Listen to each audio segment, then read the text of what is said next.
We have another hour on this head. I urge you to keep your questions and comments to 3 minutes so that we can get in as many questions as possible.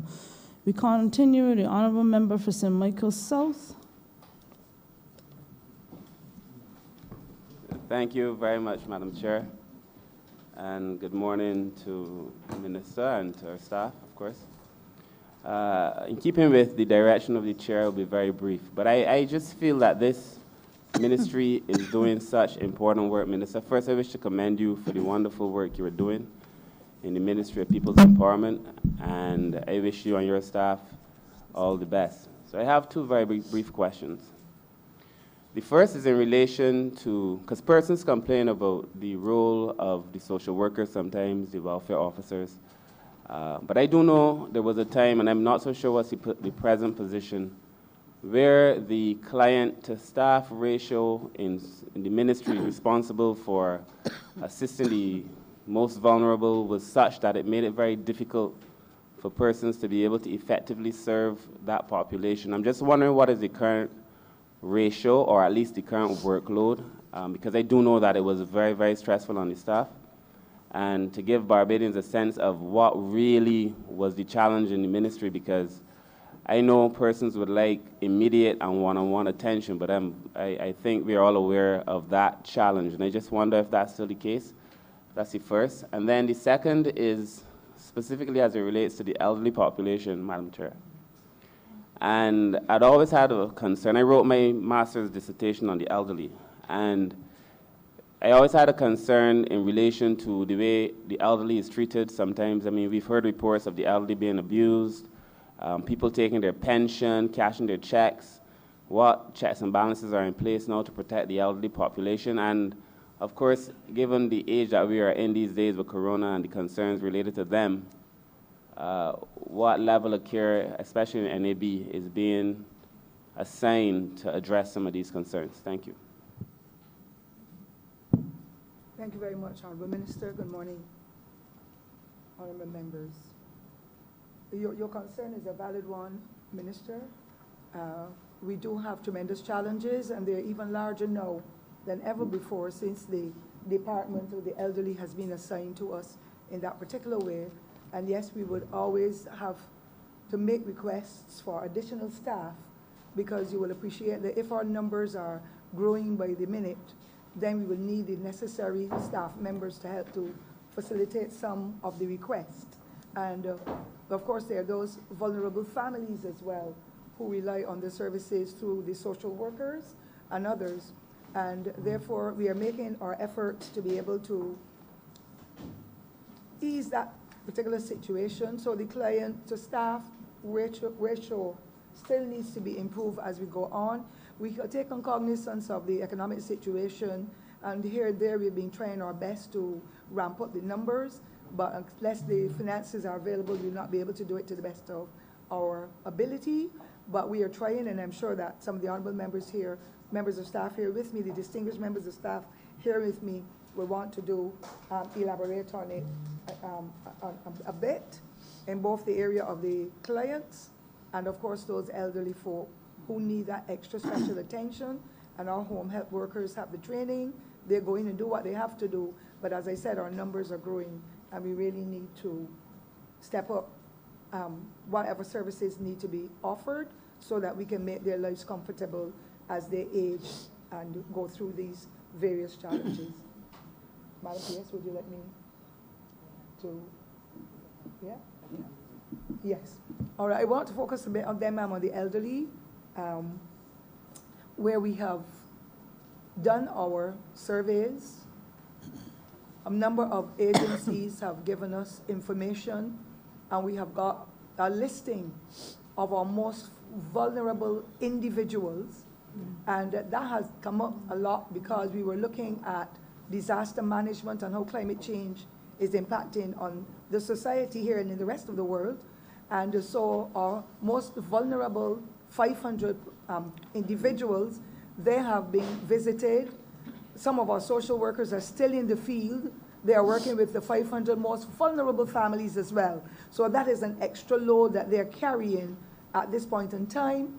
And I got reports, even from some constituents who said, persons have come here to me asking questions, and I believe that you may have sent them. I was a little reluctant, but then when they asked the questions, I understood the reason why. They wanted to make sure that if there were any challenges with bad weather, the flooding, and how stop going off and so, that we will know how to send the first responders to treat to them, because some of them will be disabled, some of them shut in, and so on. So that aspect of it, we have started to look at. Our numbers from the National Assistance Board, they are growing, and the daily service that is offered to the clients, then the requests are growing, and therefore the workload of those home helpers has grown even more, and therefore that is the way, and we are looking at, we have started already to address some aspects of the policy that need to be upgraded in order for us to put a good policy for the elderly in place and to start looking at the legislation. I'm not going to elaborate on some of the comments made by the Honorable Minister, because we know that many of them are not treated well, but there are some families that do good work, and even excellent work comes from persons in the community who have a care, because it's my godmother, my godfather, my uncle, my great uncle, and so my neighbor who has been good to us when we were small. So that is still feeding through from people in communities, and I think we need to continue to get persons to do that kind of voluntary service.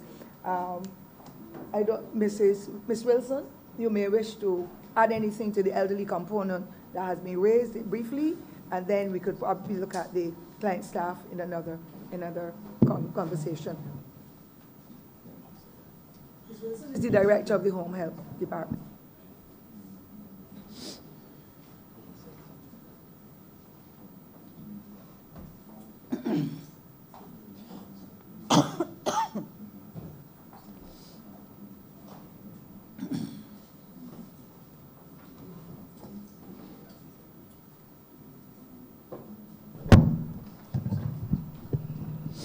Good morning, Chair. Good morning, members of Parliament. Again, my name is Sharon Wilson, the Director of the National Assistance Board.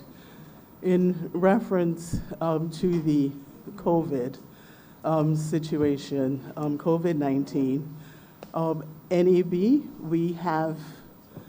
we've taken a look at our staff as well as our programs. As you know, we have an aging workforce, so some of this information applies to our staff. We've been trying to secure our sites to make sure that there's information available to staff and also information available to clients. We've been having several meetings with staff on every level.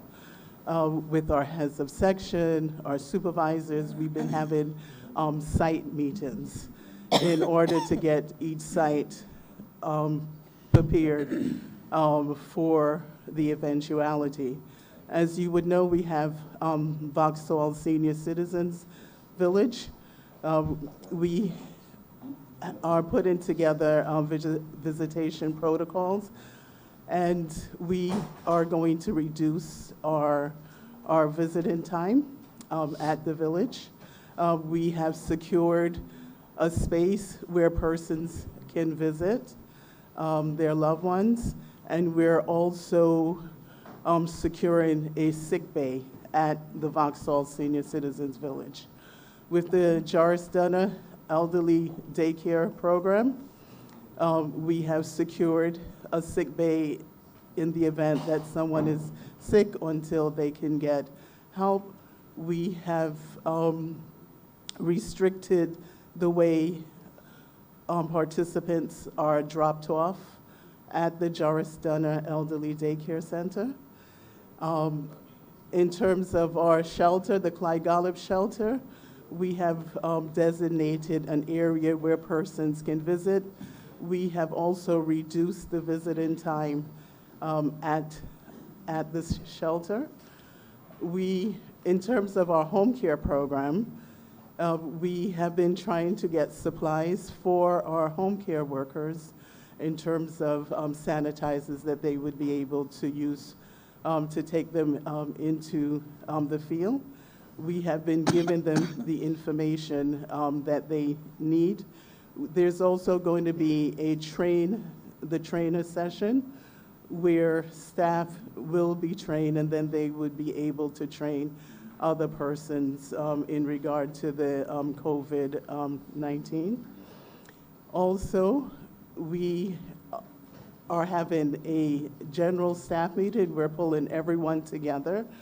And since our chairman is in the medical profession, she has agreed to assist us in sharing information with staff so that they would be able then in turn to share it with recipients.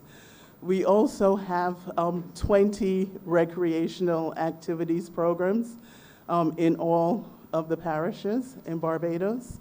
And right now, since we are at level 0, the recreation programs are continuing to meet. We are also ensuring that they have the supplies that they need in order to sanitize areas. And also, we are in the process of putting together care kits for our home care recipients in the community. And those care kits will be for persons who live alone. As I would have said at Wednesday's sit-in, our February statistics indicate that we have 1,040 recipients, and almost 40% of those live alone. Right now, the home care staff are trying to outreach to as many relatives as possible in the event that we have to move to another level that will be more restrictive. But we are looking to ensure that persons who live alone and don't have as much family support, that they will get a care packet to use. I think you had asked about ratios. Yeah, the honorable member wanted to know the ratios of home care workers to recipients. Generally, all the heads, really, social care, persons who offer care to the clients. The ratio of home care workers to staff, home care workers to recipients, it depends on the tasks that the home care worker has to do. I was more concerned about the social workers. We have a social work program, and our social workers usually carry about 25 cases per worker. In addition to that, our social workers in our social work program do all of the investigations, the home visits, and the referrals. In addition to that, they also make assessments for the garbage and sewage contribution to determine whether the elderly are eligible for that relief or not. Thank you. As a follow-up, Madam Chair, I'm interested because, we often, when I'm wearing this hat, we often give persons in this particular ministry a hard time. And I just want, for all the heads, if possible, Madam Chair, if you'd indulge me, allow the heads to speak about that ratio, because as far as I can recall, it was taxing, even with the best of intentions, to deliver the kind of services that you would like to deliver. So welfare, childcare, preferably.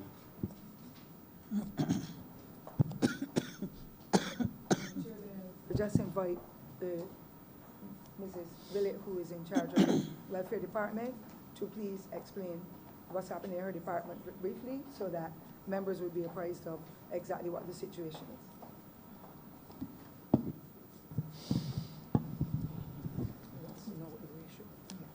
Good morning, Madam Chair. Good morning, members of Parliament. Presently, we have ratios of about 250 families per officer, and In the St. Michael areas, this number can be even higher. It can reach 300, 300 plus. What is the ideal number? What ratio are we seeking to get to eventually? Because it sounds like a lot. The ideal number? Well, I don't know if there's an ideal number. We need more staff, really. Because if we are to really do the social work, we're supposed to really helping the family, not just giving a handout, but doing that in-depth work with them. We really can't do it with these numbers.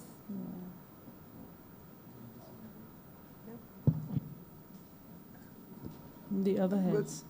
I'll then ask ma'am for the director of the Child Care Board to please give her response as well, so that the public and all of us here can get a better understanding as to what is exactly happening in that general area. Okay. She's behind me.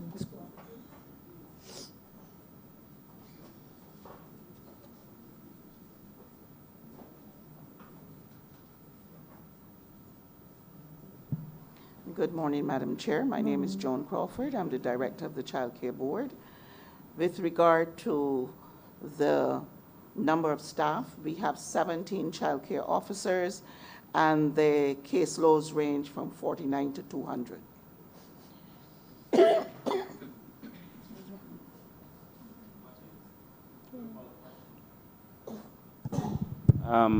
The follow-up, natural follow-up would be, is this ideal in the first scenario, and is this allowing you to practice the kind of care that you need to practice at the Child Care Board? It is not ideal when you look at international standards. The range for international is between 25 and 40 cases, or 25 and 45. That is the international range for workers, social workers to clients. But with regard to the Child Care Board, you would realize that some of our cases are stuck in court, so you would not need that one-on-one as frequent. However, with a ratio of 200 families or individuals, this is definitely not ideal situation, especially when child protection, which can have severe psychological impact, that is not ideal. And we have one psychologist. A burning question I have. I heard the director, ironic coming from me, of the NAB, though, speaking about the measures with respect to COVID. I'm trying to understand the reasoning for restricting visitors, for instance, for the shelter, considering is not comparable to, for instance, the geriatric hospital where the residents stay, as opposed to a shelter that they come and go all day. What was the rationale for restricting visitors, considering these people that live there are actually in the community every day? And have we considered the risks of the elderly people, on the recipients for the NAB, the home care scheme, that part of it, with respect to workers coming into the homes of the elderly and protecting the elderly? Sounds bad, but from them. In other words, they tend to go to several different houses and then enter an elderly person's home. Is that, I know they need the help, but does that open some risk for the elderly person as well? Thank you, Madam Chair. We have been given direct attention to this matter for the last 2 weeks, and we have got a draft response protocol that we've prepared to be able to sensitize. And from what I've been gathering from the sessions we've had, the restriction at the centers would be also associated with visitors coming in from the outside, and creating whatever challenge there will be, because we bring in things in our clothing and the way and Barbadians love to embrace. And that is something that I find great difficulty in not being able to hug my friends and so, but of course I have to follow procedure as well because of the contamination that may take place. And it's nothing deliberate, it is just the person may be carrying the virus. And so we felt it would have been safer to do it, granted that we have so much limited staff already. And then what has to be put in place once a person contracts the disease, where they have to go, what they have to go through, and the close proximity of those residents, especially if you look at the Clegolop Center. It is an open space generally, and almost everybody is exposed to whatever their communal bathrooms and so. So we felt that it is safest at this point in time to put restrictions in place. And the same will obtain at the center at the Vauxhall, as well as that at Lancaster, because to safeguard is the better proactive thing to go do than to wait until something happens and then we are operating on that premise. But we have had meetings before among us, as I said, and we also have a meeting immediately after the sessions here today with the official health authorities for them to help us to continue to flesh out what we have prepared, because we want to be on the safest side. Because at the end of the day, people may be homeless, they may be elderly, they may be impoverished, but they deserve the same kind of treatment that other persons in this society will want meted out to them. I So we are agree. trying to safeguard. I agree, but my point was, and we can move on from here, is that the members of the Clayguard Center live outside the Clayguard Center. Some go to work. They're not restricted to in-house, right? They're not restricted to in-house. So how will visiting hours assist with curtailing the spread? In other words, I leave home every day to come here and mingle with the rest of the population, and I go back home. How is that different from a visitor coming in? I don't know if you understand what I'm trying to ask. I'm kind of understanding it, ma'am, but because we want to put all safeguards, because we We're don't doing want that. anybody to believe we're going to put the safeguards for childcare, we're going to put it for the home care, but we have ignored those who are homeless. And usually they're at the bottom line of everything in the society. We want to make sure we do it across the board so that the treatment that is meted out to one will be meted out to all in an effort that we fulfill our role as the managers of the numerous institutions that are under our watch. Thank you And very that much. is as easy as I may be able to I answer you. Granted that I understand. don't have that doctoral training and so on as a lay preacher and a lay person, that is how we're conceiving it, because we want to be able to eliminate any cause of concern or illness on our members or those persons who are under our care as clients. And that is the gist of what I can really respond to at this point in time. Thank you. Honorable Member for St. Peter? Thank you very much, Madam Chair, and good morning to Minister and team. The question I have speaks to gender equality. That is Program 632, sub-program, I think 438. And I just wanted to find out from the ministry what is happening in the ministry as it relates to moving the agenda of gender equality forward. We're hearing a lot happening at the international level. Sometimes I've heard the comment that we're not often hearing a lot of what is happening locally. And I'd just like some explanation as to what is happening in that area, gender equality within the ministry for the country. Thank you very much, I have honorable a member. follow-up question after that. Thank you. I'd like to invite Mrs. Boyce, who is managing that department, to give her response.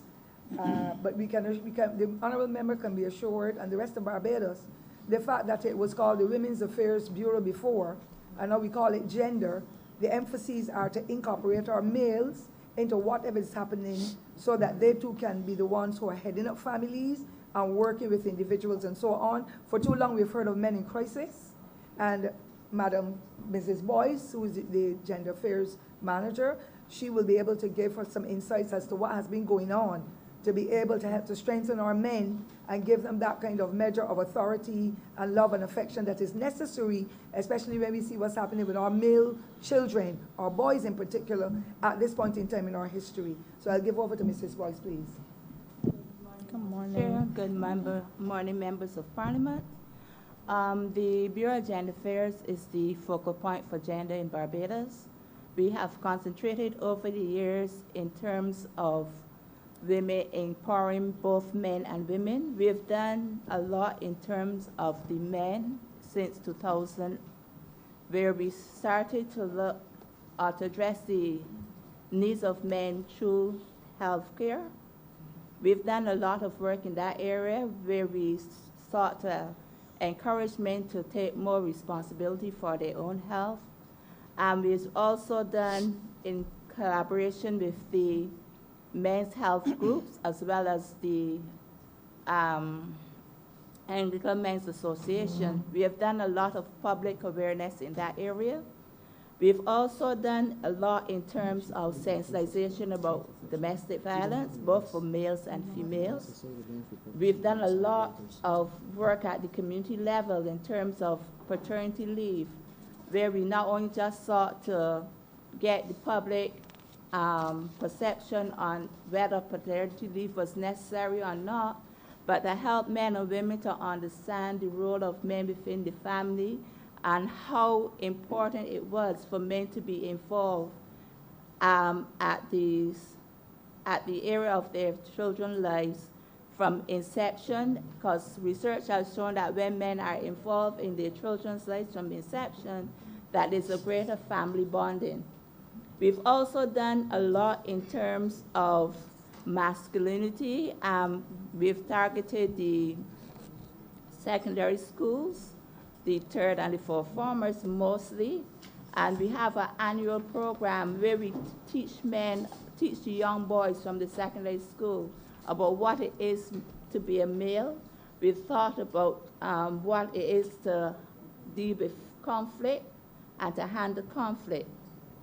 In addition to that, we've done a lot of training with our officers throughout the ministries, where we're trying to get a number of focal points where they will be able to look at the policies and programs of their own institution or department and to ensure that a gender component is taken place. In addition to that, we've done a lot of work in terms of HIV/AIDS, where we have sessions not only with men and women from the church or from the schools, but we've gone into the community. We have moved from bringing persons into rooms to have sessions where we go into the communities and we have discussion with the communities on HIV, and as I said before, the paternity leave. This year, what we're looking to do is a lot of public education. We're looking to have public awareness around men and education, because the statistics have shown that a lot of men are not opting to go on to tertiary education at the university level, that mostly it is the females that you find at the university. And what we are hoping to do this financial year is to have a small group session with a number of men to get an idea of why they are not participating within the tertiary level, and then we can look at how we can use that information to devise a program to help more men see the benefits of this tertiary education. We're going to also do more work in the area of domestic violence. We have recently formed a national committee on gender-based violence, and that committee is supposed to be meeting next month.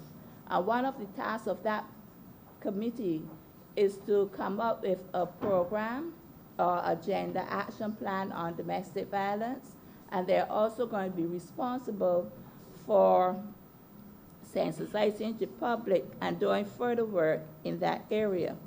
We also know that climate change is a recent and a new emerging area in the area of gender. And what we are planning to do, we have had discussions with the Ministry of Environment. We have a draft national action plan on gender, but it does not include indicators for climate change. And what we're doing now is having discussions with the Ministry of Environment to see how that part can be included within the document. Now, the Bureau of Gender Affairs is a very small department. We only have one director, one research officer, one program officer. And the amount of work that we need to do or we are required to do, it is difficult and it's challenging with just one person. If one person is out and no one comes to replace that person, then the other officer now work double. What we do is a lot of collaboration. We've collaborated last week. We had sessions with the students of the Institute for, it's what we call the Polytechnic. And we had around 35 young men. And we went through a process of what is HIV. We also did how their behavior can make them susceptible to HIV. And we also give them tools to help them make informed decisions. Also last week, it was a Saturday, we went into the community, the Highgate Hall community, and we used football as a way of engaging the young men.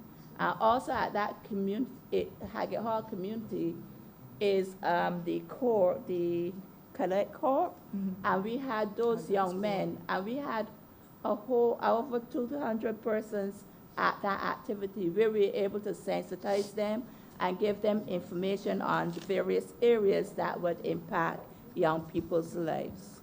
Thank you, Ms. Gooden. Is it? Could you state your full name for the Hampshire? Patricia Boyce. All right, thank you very much, Officer. A comment, Madam Chair, this is not a second question, this is a comment. There was mention of paternity leave, and I think up to last Thursday, my ministry was awaiting a comment from yourselves, I believe, so that we can move that, because we are working together on that agenda. So we are looking forward to your soonest response so we can go to Cabinet. The second question I have also relates to gender, but also the wider mandate of the ministry, which involves a lot of care for the elderly, care for children. And women are traditionally, but also disproportionately, the caregivers in society. And I've heard you mention a lot of programs, HIV, AIDS, education, etc. Any programs that speak to sensitizing men in the area of caregiving? Because we know that women do most of the unpaid care work in societies, but especially in Western societies, including ours here in Barbados. Any views on that, especially given that we have an aging population and that your ministry currently has as part of its nomenclature the fact that it is responsible for elder affairs? Last year we had Just turn on your mic, please. Thanks. Okay, sorry. Last year, we had a session on men and relationships targeting the elderly population. We also had discussion on men and retirement and how they relate to their families during that particular period. So that when we did the paternity leave discussion, when we look at how men are viewed within the home, we're trying to show that it is not, when we talk about fatherhood, we normally think about just financial contribution. And if within those discussions, we try to show that it is not just financial contribution, but also emotional, where the emotional attachment between the parent and the child is also important. So we also touch those areas. Thank you. My final question relates to people living with disabilities. And as I interact with people living with disabilities or people representing organizations that cater to people living with disabilities, I get the impression that there is a feeling that Barbadians generally, including us as policymakers, are not as sensitive as we should be to the needs of people living with disabilities. And I'm asking a question based on an experience that I had. So a question and maybe a suggestion as well. I was part of an experience done by, I don't remember the lady's name, but the company was Catalyst Caribbean, I think it was, where it was a practical sensitization of leaders, people who were thought to be leaders across the society, so that they had, to some degree, as close to a first-hand experience as they possibly could have. My question, and part of it is a suggestion because I'm throwing that out as something that maybe could be considered. My question is, are you, and I'm speaking to the ministry because this is not necessarily gender, this is people living with disabilities. My question to the minister and to the ministry, are you satisfied with the work being done to sensitize the society generally to the requirements, to the nuances, to the peculiarities with people as it relates to people living with disabilities? And if you are, fine. If you aren't, what else do you think we can do, both as ministry and society, to address those peculiar needs? Some peculiar, some general. Thank you very much, Minister. We have had activities, programs going thus far, as far as I'm aware, but it is not in any particular one department. I can ask Miss Lynn Armstrong, who is heading up the AIDS HIV department, to be able to speak to what they have been doing in association with the National Assistance Board and the same department. And of course, Mr. Wayne Nurse, who is here as the person managing the disabilities unit, and the kind of synergies that he has got with the numerous organizations that work and serve the disabled community. I believe that he may be able to answer some of the queries that you would have raised. And indeed, thank you for the suggestion, because we are open to suggestions and recommendations, and so coming from all members of this society. I'll give over to Mr. Nurse, who will be able to speak to it with a little more authority, because it is under his watch, although we have the synergies within all the other departments under the Ministry of People Empowerment and Elder Affairs. Good morning, Madam Chair, members of Parliament. My name is Wayne Nurse, the Acting Director for the National Disabilities Unit. It is indeed true that persons in Barbados should be more sensitized to the work of the plight of persons with disabilities, because anyone can become disabled, just so. But we at the National Disabilities Unit, we try our best to help those who are with disabilities, and the staff of the 3 social workers, and they have to deal with the entire country of Barbados. They are divided into north, south, central, with the majority of the applications coming from the central zone, this is St. Michael. But it is true that persons need to be sensitized. We have different programs and so on where we actually help those with disabilities, but I know Mr. Jordan was more looking at sensitizing Barbados in general. Even though we help, if everyone plays their part in Barbados to recognize the needs of those with disabilities and actually play their part, I think we'll be able to help more persons, because with an elderly population, they also need the services of things that we offer, like wheelchairs and so on. So it's true that we need to play our part, everyone, not just us from the Disability Unit and also from the Barbados Council for the Disabled. Everyone needs to play their part in sensitizing the public. Thank you. Honorable Member for Christchurch West Central.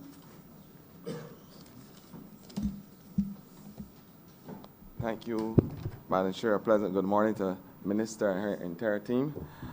I want to first start off by thanking you, Minister, because I would have made a promise like yourself a couple of months ago to the good people of Christchurch West Central, specifically those in Silver Hill. And when we opened the Chesterfield Brewster Center, we made a promise. You know, there's an old axiom eruditely elucidated by none other than my favorite artist, Gregory Isaac himself, which speaks specifically to a promise being a comfort for food. We don't have foolish people in Christchurch West Central. And today I want to say the bright, good people of Christchurch West Central want to express sincere gratitude to you and your team for providing us with a welfare officer that will seek to cater to the entire Christchurch. And I want to say today, I want to call his name too. There is a gentleman, an excellent officer by the name of Fabian Jones. I want to pay homage to him in this entire chamber today. And for those who are in earshot and eyeshot, he is doing a tremendous job up there. And I want the whole of Barbados to know that there are good people in your department, Minister. Your ministry is very integral to the development of Barbados. You cut across certain demographics. And as I said before, the moral test of any government is how it treats its most vulnerable. Those in the dawn of their lives, the children. Those in the twilight, the ones that I'm especially attracted to, the elderly. And those, Minister, the disabled community.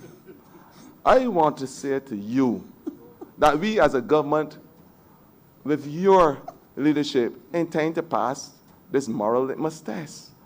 I am saying to you my first question, because I intend to go across these demographics. My first question to you is related to the children, those in the dawn. I want to know from you, Minister, what is happening with the abuse situation with children in this country as it relates to the level of abuse, and what mechanisms are you and your ministry putting in place, whether it is parenting, whether it is sensitizing the legal fraternity, whether it is the church. I want to know what mechanisms and what outreaches your ministry is having to protect and to stop the abuse of our children. Recognizing, of course, there is a new form of abuse called cyber abuse as well. And your ministry must be able to adapt to the changing times.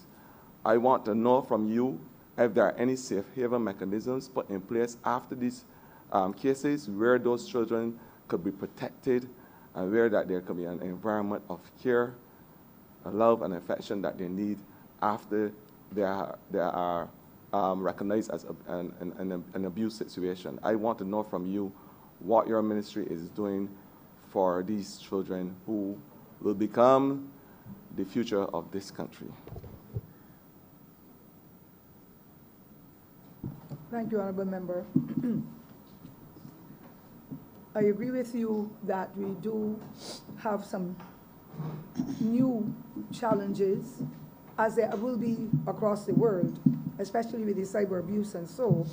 But I know that there are protocols in place for child abuse and how it should be treated. And of course, our numbers are growing with the reports on child abuse. And the Child Care Board has that remit to be able to visit, investigate, and if the perpetrators are identified, the authority is there with the acts, the various acts, to be able to bring them to justice. Ms. Crawford is the person who at this time is managing the Child Care Board, and she will be able to better explain to you all as honorable members and the public exactly what the situation is like and what is happening. We have the monitoring of the child's rights and so on, that team that is working. A private sector person, a community person is working with it, and the reports are coming through, and they're excellent reports and good work being done. But I would give way to the professional who will be able to give a little more insight into the question that has been raised by the honorable member. Ms. Crawford, please.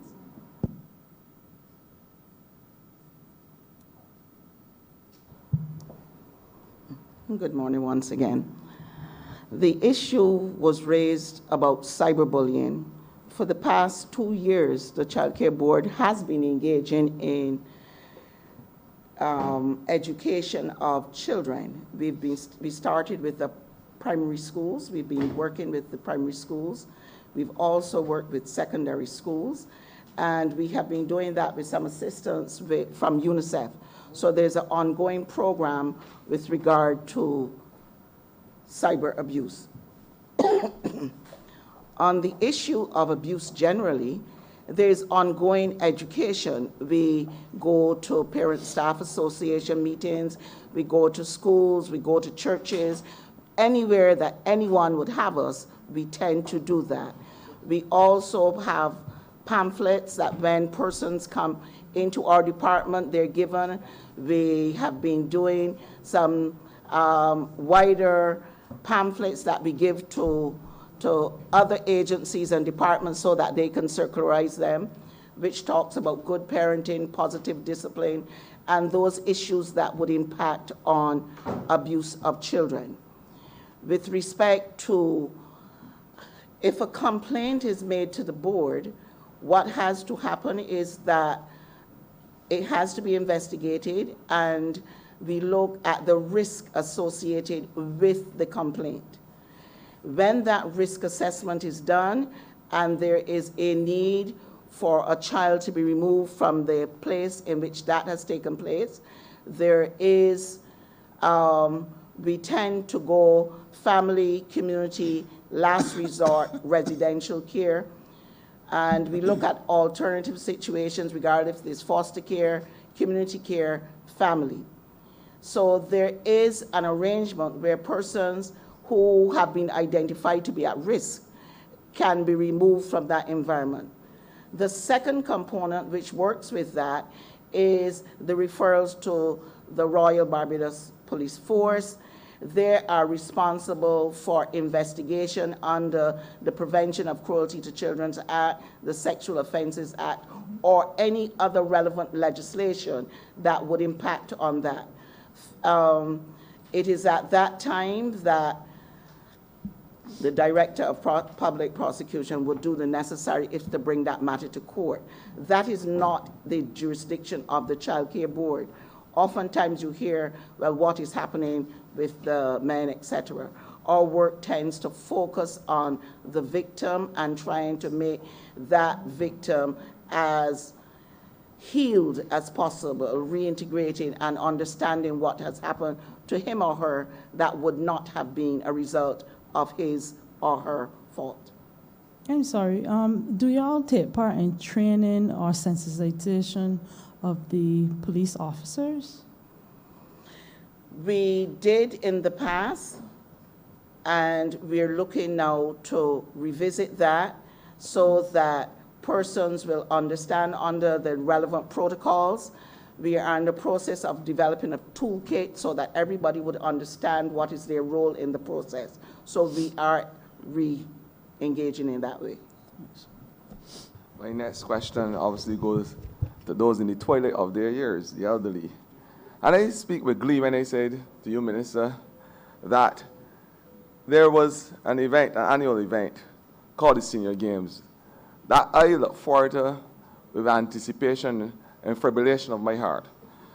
Because it was one of the best events on the calendar year. I don't know, Minister, what has happened to that event, but I am sad today to say to you that it does not have that level of enthusiasm and that fanfare that was associated with this event years ago. And I want to tell you, Minister, that, and ask you, what is the plan to reinvent the wheels of time, please, so that these elderly folk not only have the exercise.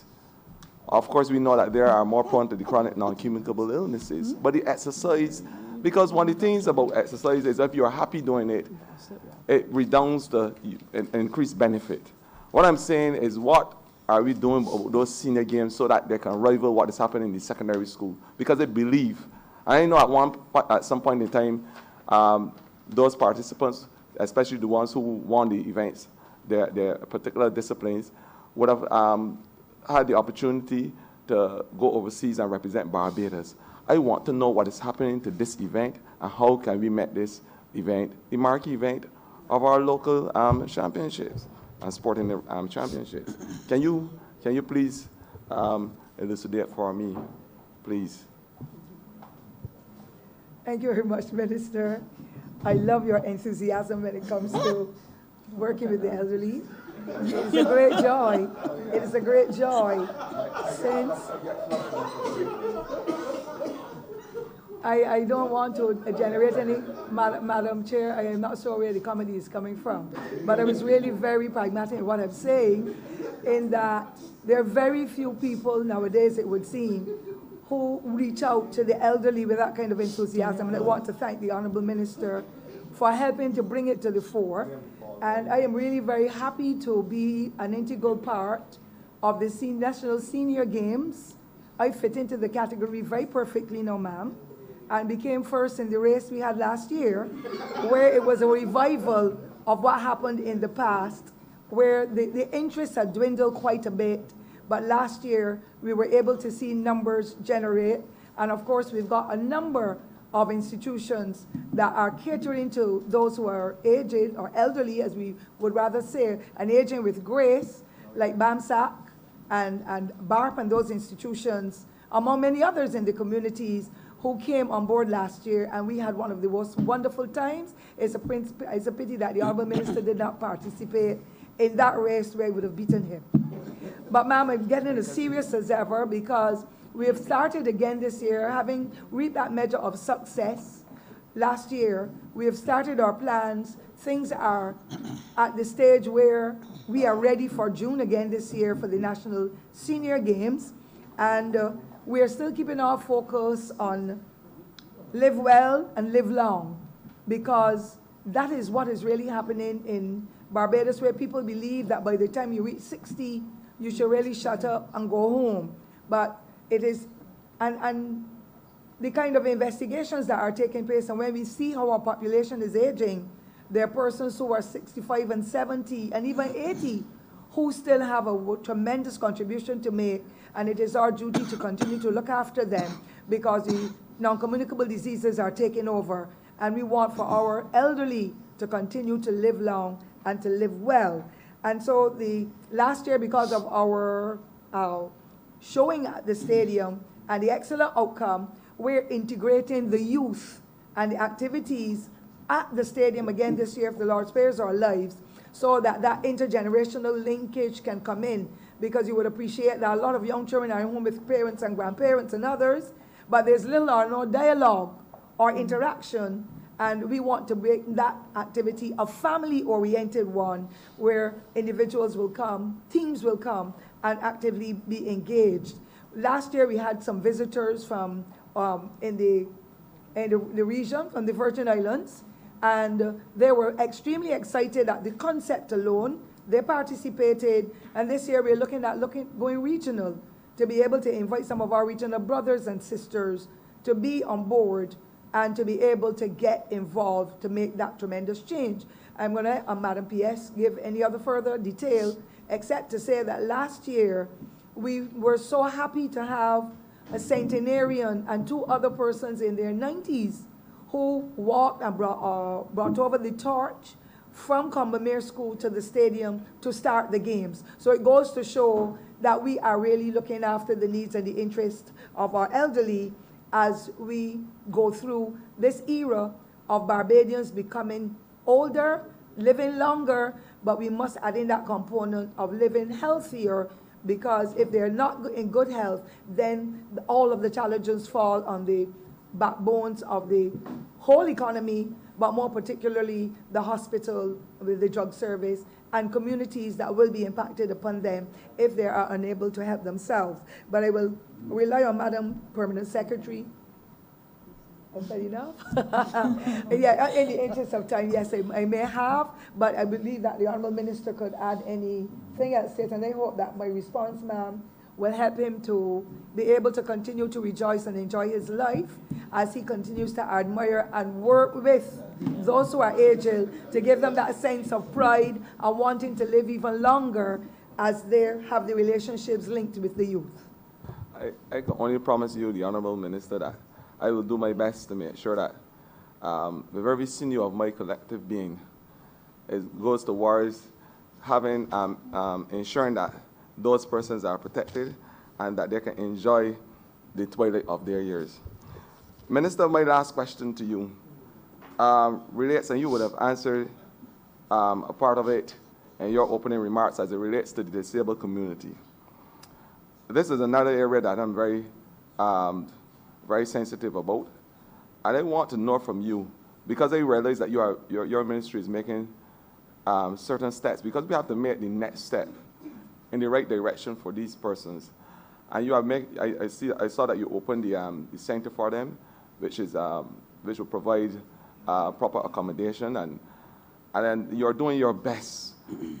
What I want to know, as we try to make these individuals, about 30,000 or so, as independent as possible, and reintegrate them into the workforce, giving them a tangible stake. There is a fear in the disabled community that when they start to work and make improvements in their life, that the grant that they're given, that grant will be will come to an abrupt end because of a policy decision. I want you to explain to me and to allay those fears for the disabled community, because there is a serious fear that if they become independent and they start to work and reintegrate in the system where they are getting paid, that this grant that they usually get on a monthly basis, that this will come to a premature halt. I want you to give them the calm assurance this morning that that is not the case, or what is the case in terms of from a policy perspective. Thank you, Minister, Honorable Minister. What you're saying is really news to us. I am not aware of those individuals who begin to do a little job at home, because the disability may be with movement, the mobility, and not with the hands. And so they can do computer services, do their own little postcards and so, but we have not got any policy at all, ma'am, in the making to inhibit those persons who are now on welfare from receiving benefits because they've reached the stage where they have been empowered to want to help themselves. And there's no point in talking about the Ministry of Empowerment, people empowerment, if we're going to remove that small stipend from them. I cannot speak to it in any extensive way, but that is news to me. But I will want to help through this medium to allay their fears, that we will continue to work with them. We would expect that if any of them wins the lotto, if they are part of the lotto, that they will not be wanting to rely on the welfare department, because another of those 500 most vulnerable families, perhaps, or those almost 1,000 vulnerable households will require that kind of assistance for those who are in such a particular position. But I would like to allay their fears that there's no plan, as far as we at the Ministry of People Empowerment and Elder Affairs are aware, that any stipend is going to be stopped from the disabled folk. I know that every year there is a reviewing of the funding that comes to individuals, because sometimes persons die and the report is not made. And if the funds continue to go for that disabled person or that senior citizen who would have been laying on it, they do their review. But we have already indicated to them from the management level, do not stop any funding or any resources that are being extended to someone who is disabled, because most of the time, persons who are disabled will never get any better. And therefore, they will be reliant on it when it comes to Pampers, when it comes to food and clothing, when it comes to walkers and walking sticks and hearing aids and prostheses. They're reliant on those as well. They're human beings too. And I always say, as was the case before, made by them in their theme one year, that disability does not mean inability. And if we are encouraging them to be empowered, to become self-sufficient to a point, I can see no reason why we will want to withdraw that grant or that financial assistance that's being extended to them. So that is only a myth, like the myths that people are putting about the COVID and Barbados and so on. It really is not in keeping with the policy and the standards that this government has put forward to be able not only to help the disabled, but all other vulnerable persons in this society who require that assistance. Thank you. And the final set of questions from the Honourable Member for St. John. Not St. Sorry, St. Philip West. Shame on me. Thank you very much, Madam Chair. Thank you. One of the officers spoke a lot about the programs that you have in place and things that you've been doing to deal with men in particular, and this was of interest to me. I want to first find out, after you've done the programs, what is then done in terms of measuring the success of these programs, and if the information coming out of these things can be shared with my ministry in particular, and also with the wider public. I think a lot of the problems that we face in Barbados are, and I think it becomes uncomfortable for a lot of people, they're cultural problems. They're behaviors that have been inculcated in this society for many, many years. And people are very often seem to be afraid to confront them head on. And I would like to think that going forward, that the ministry responsible for culture may be a good way to help to work along with what you're doing. At least you guys take the lead and give us some direction in terms of simple things like messaging and other things like that that can go to targeted parts of the society. But I'd like to know, what do you do in terms of the measurements, and if there are some things that you can share with us? Thank you very much, Minister, for your question. It's an important one. And you know, most of the time, we do not share data. Some institutions within the government and the other sector, they hold that data under their wings. But we are willing to share the information, because it's not only the Gender Affairs Department that is doing the training with males, but as I indicated earlier, the HIV/AIDS department is also doing some excellent work and sharing what they have and putting in funding in the projects that we are doing across the ministry to ensure that the males are brought up to scratch. So like a month and a half ago, when I attended a workshop for men only, 100 men, inclusive of some men on the block, they were in that location at the Accra Beach Hotel, Savannah Hotel, beg your pardon. And I was amazed at the young men who were a part of it with the more senior males, and they were discussing matters to do with men and so on. And the women were ordered out of the room, and they were right, because the women are very dominant, and sometimes the men need to have the opportunity to be together to discuss. But I agree with you, because when you share the best practices, and we share with our ministries, because all of us are in this together, whether it's the economic affairs, the labor movement, wherever, we need to share. So I agree with you, that result must be shared, and the messaging is also integral to what is happening, because we need now, having gone through the training, to go to the next level and to reach out. And I have a tremendous difficulty in what we are doing that will be pertaining to ordinary folk, and I'm not saying that in any derogatory way, but they're ordinary folk who belong to the PTA, who belong to the men's group, the church groups, and so, that will never leave the community to come to any hotel, guest house, you name it, to do that kind of discussion. Our community centers and our pavilions must be properly used, and our churches and so on, schools in the villages must be utilized, because the first thing people say, I am not going, I don't have the gear to wear. I don't have the appropriate clothing. Perhaps my language is not going to be the best through a microphone in an environment that is new to me. So we need to do that outreach, and we have been starting and targeting that, especially with our parenting program that's coming on board in a few weeks' time, with the training of trainers for our parents as well, because that is lacking.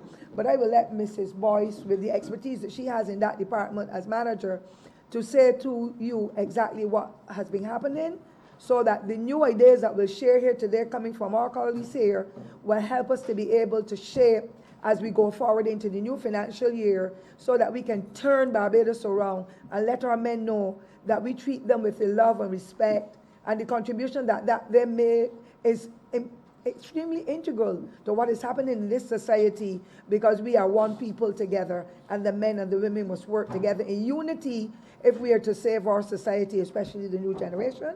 So I'll ask Mrs. Boyce, please, to give you any response that is forthcoming. Okay, Honorable Minister, in terms of the men's programming, we have a men's committee, an internal men's committee that comprises members of the health groups, the men's health group from the various polyclinics, as well as the Anglican Men's Association, as well as MISA.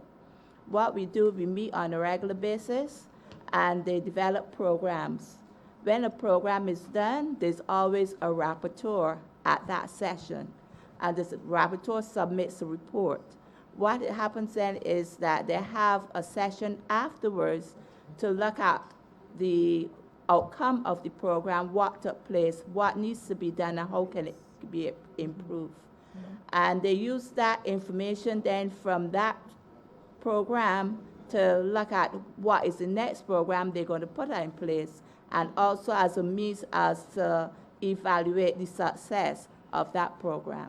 So we have all the reports from the rapporteur, and through the PS and through the minister, that could be shared with your department.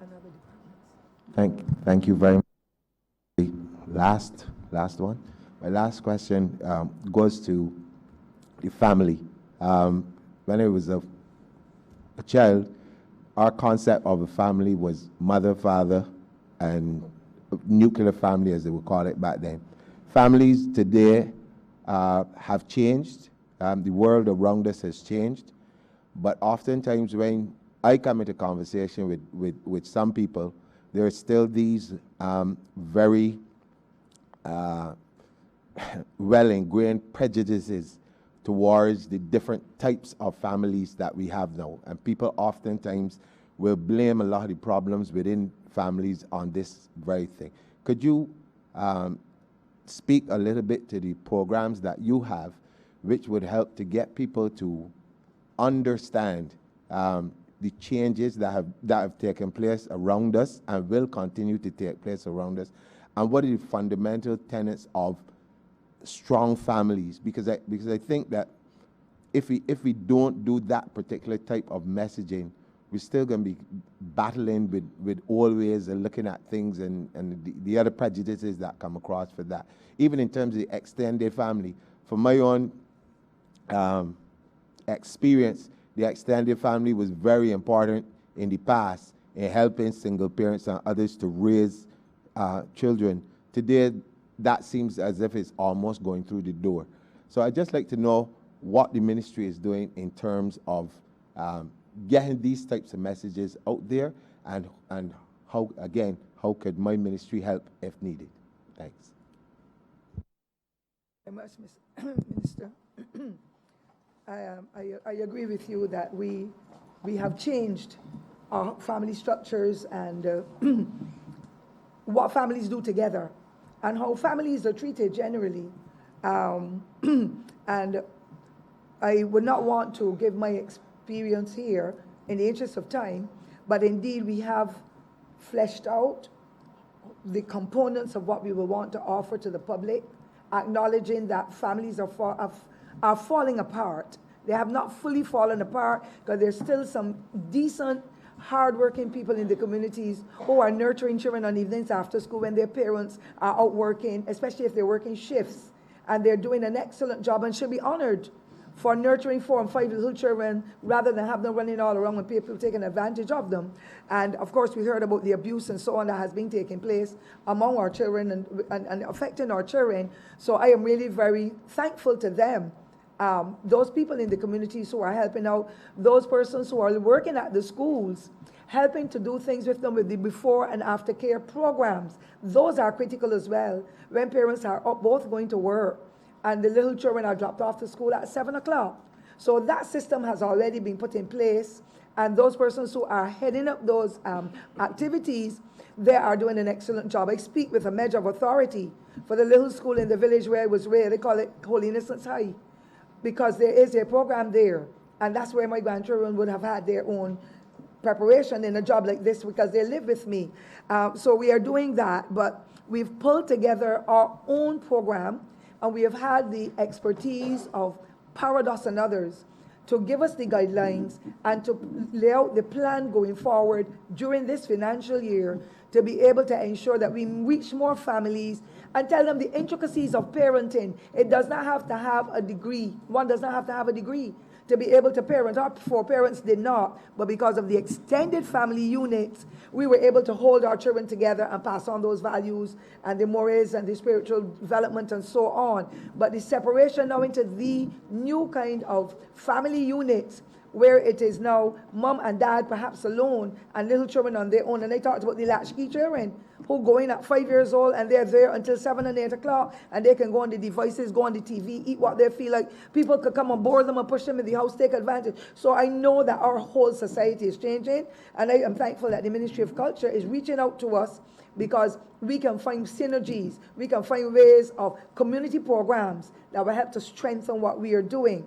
I would ask Mr. Pollard, please, to speak to it because he is the person working in the department and helping us to come up with those novel ideas that he has got from his training and experience to be able to say to us a couple of the things in the interest of time, a couple of things, but the generational linkages are what I will continue to say is the major pillar where grannies and granddads, godmothers and so on, retirees can come into the schools, come into the homes, work with those little children to help to pass on those kinds of standards that we have been able, as a society now of older persons, benefit from, that our children are lacking as a result of it being absent from most of what we are doing.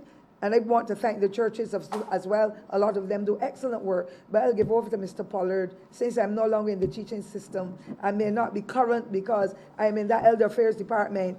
I therefore would rather Mr. Pollard, who is a young, handsome gentleman with the expertise, to make brief comments as to what that department is doing, sir. Thank you. Good morning, Chair and honorable members of Parliament. Thanks very much, Minister. I appreciate it. Saying that you young. Minister, the question is topical, actually. We have commenced on the 29th of February, Train the Trainer program for parenting training in Barbados. And we are going to have about 3 phases of that particular program. And that is so that we would be able to, we would have a pool of trainers who would be able to go into the community and to disseminate the information to groups of parents in the community. So yes, we are on the ball with that. Interesting you talked about the types of families, because that was the topic that was covered on Saturday as well. So yes, we are in the process of rolling out a national positive parenting program, and you'll hear a lot more about it in the very near future. Thank you very much.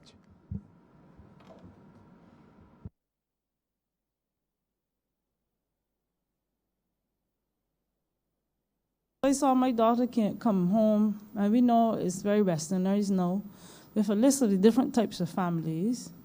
And I must admit that I had some issues with one of them.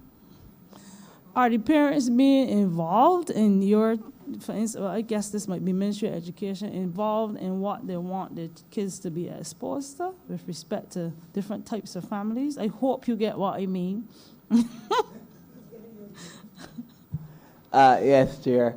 This program is going to also include trainers, social workers from the Ministry of Education. And what will happen is, because the Ministry of Education, I've been told, will also implement a training program throughout their ministry. So that, to cut a long story short, we will include the parents. Yes, we'll have training for our parents in the Ministry of Education. We are looking at that collaboration, yes. Thank you. Honorable member, you may give your wrap-up now, 10 minutes, and then ask the head to stand part. Thank you very much, Madam Chair, colleagues. I want to give this honorable chamber and the public of Barbados the assurance that the Ministry of People Empowerment and Elder Affairs will continue to offer the kind of high-quality service that we have been offering for years. And of course, we are going to be doing novel things that we believe will help to further empower the residents of this country to be able to want to continue to live and appreciate what is happening in this society, and of course, to be able to offer their services as well. The Honorable Prime Minister has been gracious in extending an extra amount for us last year, that $5 million amount to be offered to those in the welfare department. It has gone a long way in helping to satisfy the needs of the most vulnerable person in our society. And we would wish, in working with the other departments under our care, the Strengthening Human Project and so on, to be able to reach more vulnerable families, because we were only tipping the iceberg when we started with the 13, the Icy Bridge. But now that we've recognized what's happening in the society and acknowledging that, yes, we are into the BERT program, we believe that we should still have that responsibility of reaching out and embracing others who, because of their plight, are not responsible. That's the first thing, as well as those persons they have the need, but because of the pride, some of them just don't come out. So the investigations that are taking place with our social workers out in the field day in and day out, to be able to bring in that necessary information, to make us aware as to what is happening and how we can reach to them, to be able to help to empower them, because the program is not only to give out a voucher from welfare or funds, but it also includes aspects of education and empowerment, teaching them how to prepare themselves for writing a CV, talking to them and training them as to how to prepare themselves for employment when they have been given an opportunity, and what it is about when it comes to decent work ethics once they get the job, to be punctual and regular and to be properly attired and to offer quality service to the clients and so on. So there are various components in there. Some of our persons in our team, meaning the team now of persons in the most vulnerable category, many of them will not have completed secondary education. So the necessary training is there for them, and you will appreciate, ma'am, that there are a lot of people who may not have concluded secondary education for whatever reason, and therefore it does not mean that they are what we call dunce or that they are dumb. But because of the circumstances under which they would have been brought up, where there would have been limited money, or they were superannuated, or they just followed the crowd, they did not advance. And so opportunities are there, for them to be able to go to the SJPI or to the training board, or even at the community college, to be able to pursue some of the training that they can then eliminate those deficits that show their faces, and they can come into the workforce and be able to help one another. You know, at one point in time, we had a theme and a project called Welfare to Work. We are working to make sure that we have to lift people out of poverty, out of that dependency mode, into an element of interdependency. And so we will continue to work with them, and I would like to encourage the disabled persons, and let them know that we will continue to look after their interests, not only those persons, but the various institutions across Barbados that have been tithing their time and resources to be able to ensure that the disabled receive the benefits. There are some institutions, I can only call a few in the interest of time, ma'am, but you will appreciate that the Salvation Army, the Prison Fellowship, and some other private institutions working with the Challenger School and the Learning Center and so, and the Derek Smith institution, the Sandy Lane Trust and others, and the Maria Holder Trust, they are all coming on board and helping, but we have people in the communities who are doing it. There are some parents, because they have had disabled children, they too have organized their own community projects to be able to reach out to others, and I want to laud them for their faithfulness to the exercise, but also to indicate that in our budget this year, we have cordoned out funds, set aside funds for them to be able to get, what do you call them? Subventions that they can continue those reports, and we are working with them to help them to pull the finances together, because if the government's funds are offered, we expect to have proper financial reports coming in. I forgot to mention the hub from the Roman Catholic Church, that too is doing excellent work. We have the homeless with Mr. Safri. They too are doing some outstanding work that will help to strengthen the plan that we have for housing those persons who have been displaced for whatever reason. And so we are working with them to make sure that the funds are properly accounted for, and that the programs that they institute will reach out to the individuals. We are working with other ministries, because we don't want any institution to be operating on that basis of a silo, because whatever happens in education that impacts on them falls into the hands of the People Empowerment Department. It falls into the hands of the Home Affairs Minister. It falls into the Ministry of Labor, the Ministry of Culture, across the board. And so we will continue to have that kind of dialogue within our various ministries to be able to pick up the slack, or to be able to give the kind of direction that will make a difference in the life of all of our Barbadians. And it is our mantra that no one must be left behind. And so if we say no one must be left behind, it means all of those individuals that are in the various departments across the island, and we can share with the Ministry of Health, Education, and so on to be able to make a difference. And there's nothing more encouraging, ma'am, for individuals who feel that they have been left out of the loop for whatever reason, that when our social workers go to communicate with them and they reveal their particular individual or family situation, there's always some kind of direction that they're pointed in that gives them that renewed hope to want to continue to live and to see how they can achieve the goals that have been outlined to them as we go forward. Yes, we know the funding is limited. Yes, we know staff is limited, but we will try our best, because some of our officers triple up and double up when it comes to projects of this nature, because they have that passion and that understanding that whatever small role they play or large role they play, it helps to trickle down into the rest of the society to be able to empower others, particularly our children, our disabled, and our elderly, plus the impoverished. And so, ma'am, I can attest to you the fact that we will do our best in the People Empowerment and Elder Affairs Department or Ministry to be able to fulfill that mandate that has been extended to us, to be able to ensure that we leave no one behind. It will take time, and you will appreciate that people who get displaced, we do not have an automatic fix for them to get shelter or for them to get the other services that are required. But when we work together as a body, it's like our human body, where each part of our body is linked to our brain.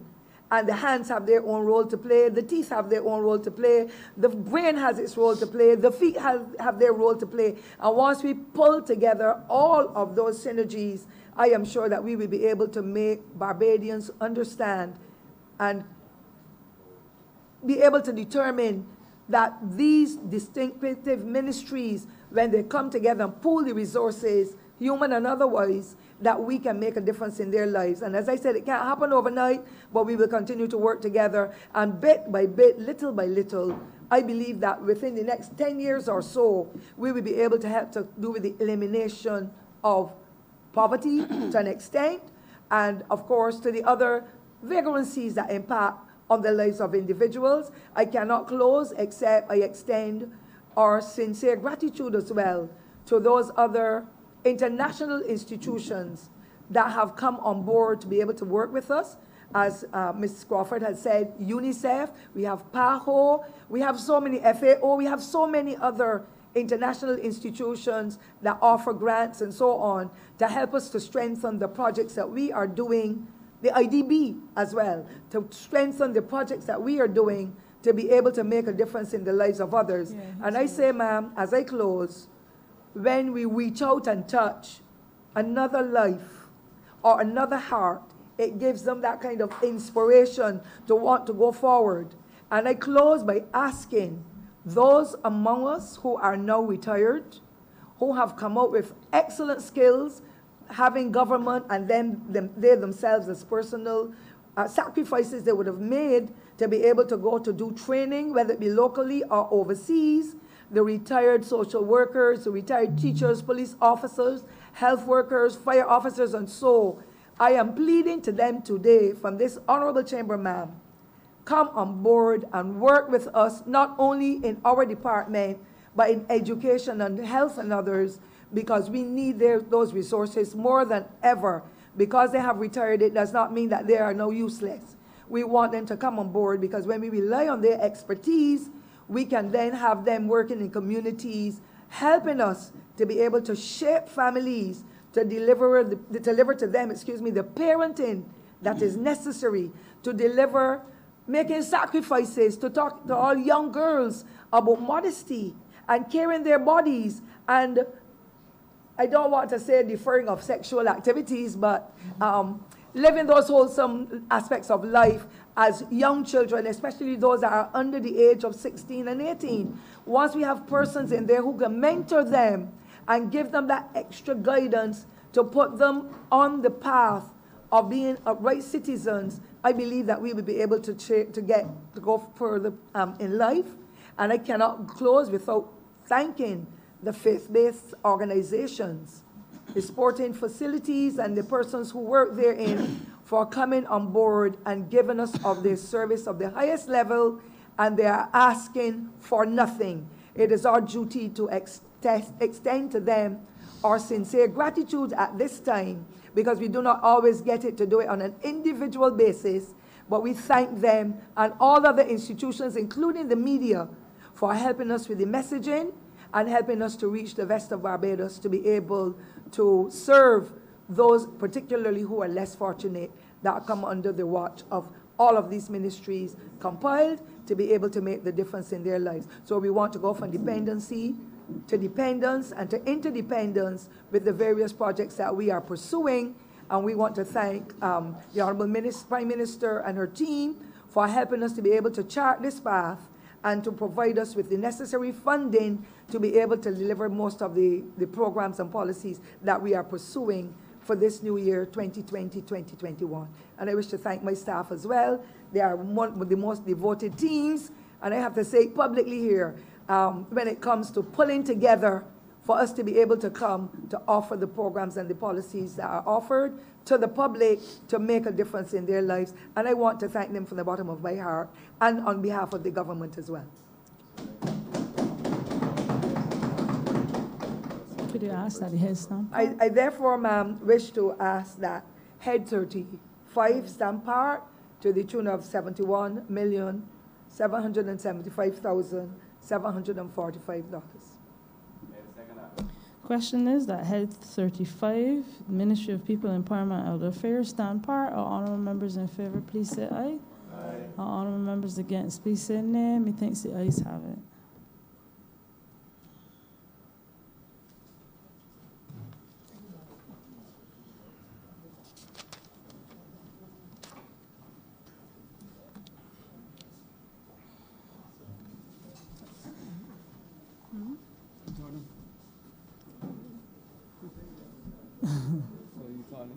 He gonna do.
See, that's my point. I'm convinced that we got that here, and I'm convinced of it. I'm convinced that we have people here with that. Screening properly at the airport. And if you got Walker Street Airport happening.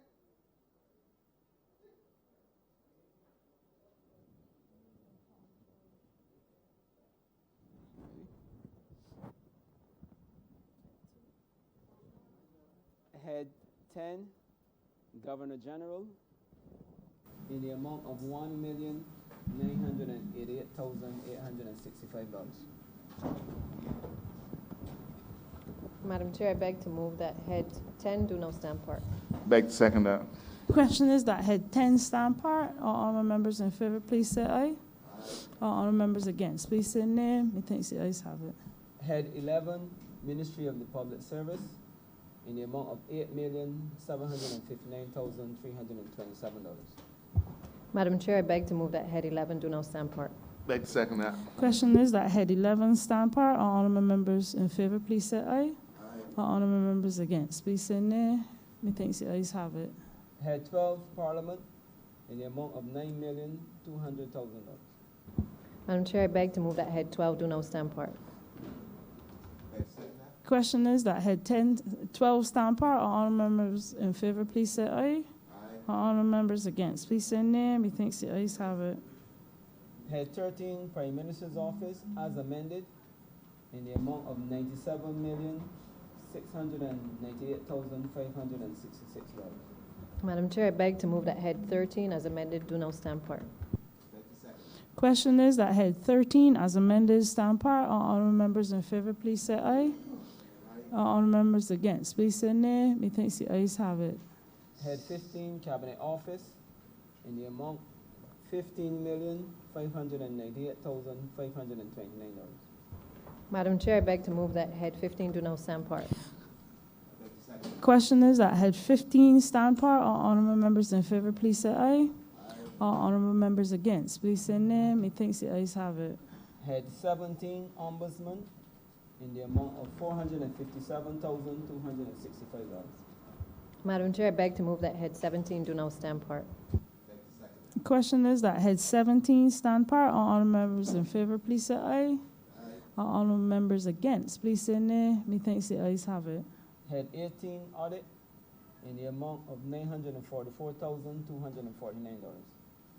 Madam Chair, I beg to move that head 18 do now stand part. Question is that head 18 stand part. All honorable members in favor, please say aye. All honorable members against, please say nay. Methinks the ayes have it.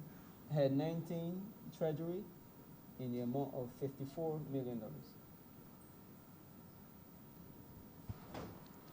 Madam Chair, I beg to move that head 19 stand part.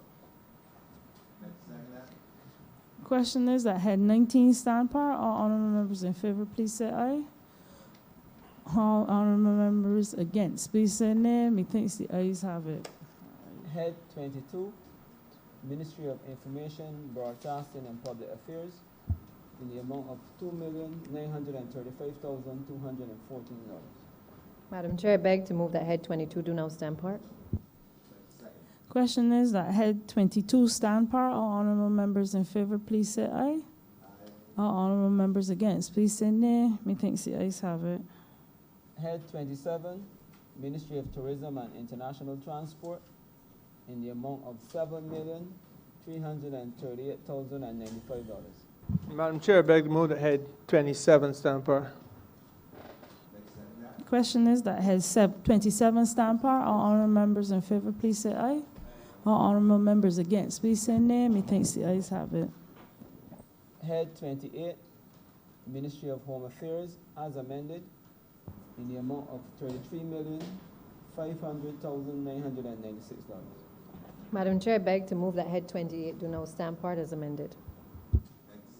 Question is that head 28 stand part with amendment. All honorable members in favor, please say aye. All honorable members against, please say nay. Methinks the ayes have it. Head 29, Director of Public Prosecutions, in the amount of $816,688. Madam Chairman, Chairwoman, I beg to move that head 29 stand part. I beg to second that, ma'am. Question is that head 29 stand part. All honorable members in favor, please say aye.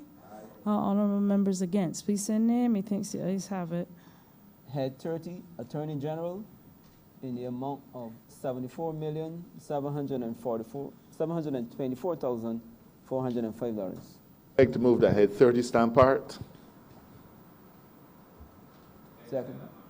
Question is that head 30 stand part. All honorable members in favor, please say aye.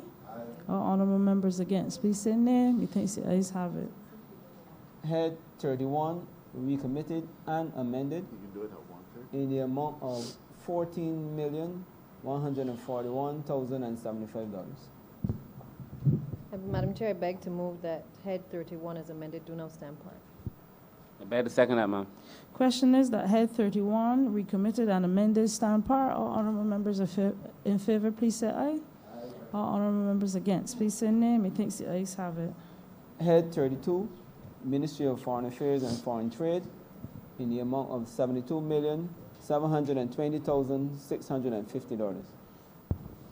Madam Chair, I beg to move that head 32 do now stand part. Beg to second that, ma'am. Question is that head 32 stand par. All honorable members in favor, please say aye. All honorable members against, please say nay. Methinks the ayes have it. Head 34, Ministry of Finance, Economic Affairs and Investment, in the amount of $181,441,613. Madam Chair, I beg to move that head 34 stand part. Seconder? I can second it. Question is that head 34 stand par. All honorable members in favor, please say aye. All honorable members against, please say nay. Methinks the ayes have it. Head 36, recommitted and amended, Ministry of Energy and Water Resources, in the amount of $28,783,801. Madam Chair, I beg to move that head 36 as amended do now stand part. Beg the second. Question is that head 36 recommitted and amended stand par. All honorable members in favor, please say aye. All those against, please say nay. Methinks the ayes have it. Head 39 as amended, Ministry of International Business and Industry, in the amount of $17,602,241. Madam Chair, I beg to move that head 39 as amended stand part. Beg the second. Question is that head 39 as amended stand par. All honorable members in favor, please say aye. All those against, please say nay. Methinks the ayes have it. Head 50, Post Office, in the amount of $9,338,896. Head 50. Head 50. Chairman, I beg to move that head 50 stand par. Beg the second. Question is that head 50 stand par. All honorable members in favor, please say aye. All honorable members against, please say nay. Methinks the ayes have it. Head 75, Ministry of Housing, Lands and Rural Development, in the amount of $89,202,623. Madam Chair, I move that head 75 stand par. Beg the second. Question is that head 75 stand par. All honorable members in favor, please say aye. All honorable members against, please say nay. Methinks the ayes have it. Head 80, Ministry of Transport, Works and Maintenance, in the amount of $77,850,633. Madam Chair, I beg to move that head 80 stand part. Seconder? Question is that head 80 stand par. All honorable members in favor, please say aye. All honorable members against, please say nay. Methinks the ayes have it. Head 83, Ministry of Agriculture and Food Security, in the amount of $52,328,342. Madam Chair, I beg to move that head 83 do now stand part. Question is that head 83 stand par. All honorable members in favor, please say aye. All honorable members against, please say nay. Methinks the ayes have it. Head 86, recommitted and amended, Ministry of Health and Wellness, in the amount of $207,796,658. Madam Chair, I beg to move that head 86 as amended do now stand part.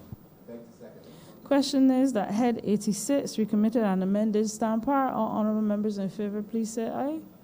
All honorable members against, please say nay. Methinks the ayes have it. Head 87, recommitted and amended, Ministry of Education, Technological and Vocational Training, in the amount of $320,144,028. Madam Chair, I beg to move head 87 as amended do now stand part.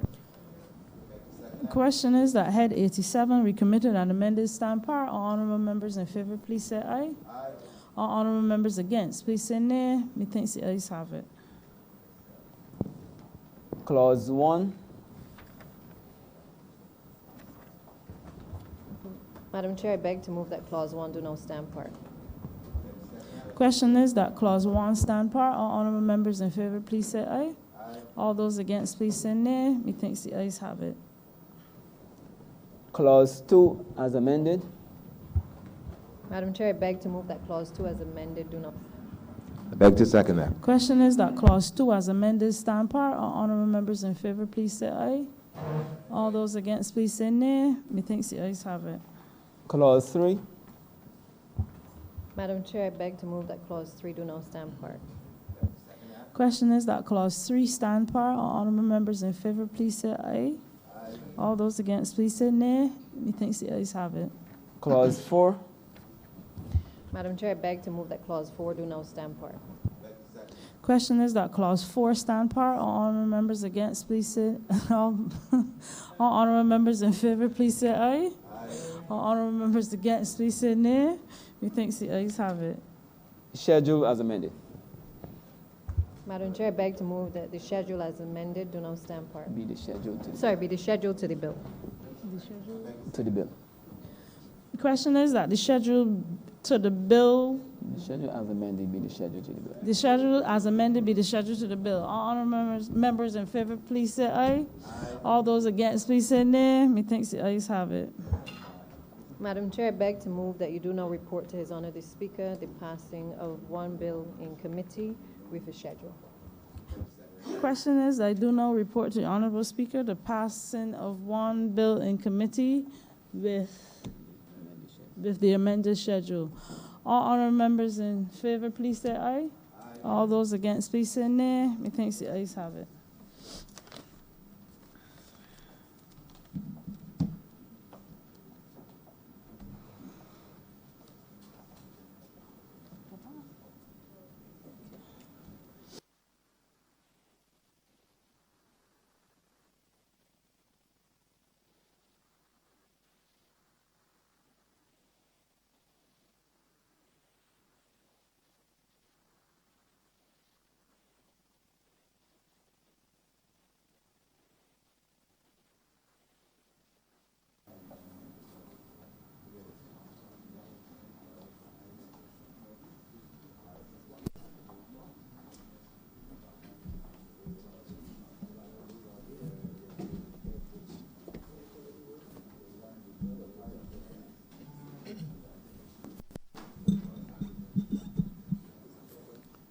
The chairman of committees has reported the passing of one bill in committee with amendment to the schedule.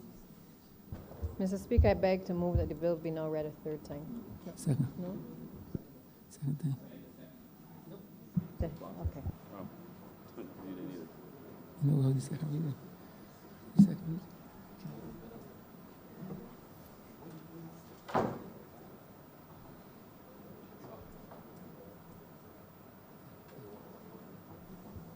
Honorable Leader of Government Business. Thank you, Mr. Speaker. I beg to move the suspension of the sitting for 10 minutes until 12 o'clock. The question is that this honorable chamber be suspended until 12 noon. All those honorable members in favor, please say aye. Those against, please say no. Me think the ayes have it. This honorable chamber stands suspended until 12 noon.